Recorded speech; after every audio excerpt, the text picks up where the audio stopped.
masasabi mo? Ginagawa daw gatasan ng mga vlogger. Ikaw, sabi ng mga basher.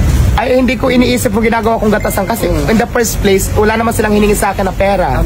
Bagkos, nakakatulong pa sila sa akin para i-vlog, para dumami yung customer, dumami ang makakita para makilalang Diwata Paris. So pagdating dyan, sa gatasan na words, hindi ko na alam kung paanong gatasan kasi hindi naman kayo nanghingi sa akin ng pera, wala man akong binibigay. Pag kumain kayo, nagbayad naman kayo. So mananatili yung kaisipan mo na talagang welcome lahat ng vlogger sa'yo? Yeah, sabi ko nga, welcome lahat dito, basher, vlogger, newscaster, honest review, hindi honest review, welcome. Diwata, decide doon sa kakapos lang kahapon, may nag-post ng negative comment sa business. Oo, nga pala. Yung dalawa, ano ba yun? Alam mo ate, hindi na bago yan. Alam mo, ang dami mong sinabi na ang dami mong sinabi na ganda-gandahan, talitalinuhan, pero simple lang yan.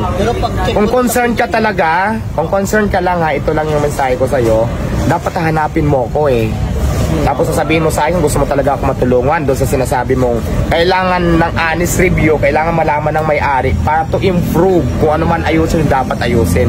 Kasi yung nangyari kasi, hindi naman para maging concern ka Ang ginawa mo, sinaraan mo ko sa social media, nagsabi ka na walang lasa lahat ng menu ko, nakatikim ka, which is opinion mo yan. Pero saan ba ako maniniwala? Sa isang tao lang, 2 tao, 3 tao, doon sa libu-libong tao na naniniwala sa akin. Siyempre para sa akin, majority first. Sa akin lang talaga, kung talagang concern ka, may concern ka sa negosyo ko at sa akin, sabi mo, dapat kinausap mo na lang ako ng personal, hinanap mo na lang ako. Dinulog mo sa akin yung problema kasi solusyon natin at isang ba nagkamali, ano bang kulang? Magagawan ko ng paraan Hindi yung tatala ka sa social media, kukuka ka, ang dami mong sinabi doon, tapos pinapalabas mo na ganda-gandahan ka, ganyan. Hindi naman, yung pinapalabas mo na may concern ka lang, kung ano man yung opinion mo para matulungan ako, kasi kailangan ng feedback mo. So, hindi yun Hindi mo na kailangan ilabas pa sa social media. Kung talagang concern ka, hanapin mo ako, usapin mo ako. So Diwata, may problema ako dito sa'yo. Sana ma-improve. Diba? Yun yung tamang proseso, tamang way. Kung gusto mo talagang matulungan ako dahil sa feedback mo at magkaroon ako ng idea, ako may-ari Ang nangyari kasi, nagpasikat ka lang. Nagpasikat. Gusto mo lang mapansin. So yun lang ang mensahe ko sa'yo. Diwata, anong impact mo nung sumali ka sa Batang Quiapo? Anong impact sa parisan mo ngayon? Lumakas ba yung Ulit-ulit. Well, kasi diba, alam naman natin na kahit hindi pa ako lumalabas doon sa TV, marami naman talaga na akong customer.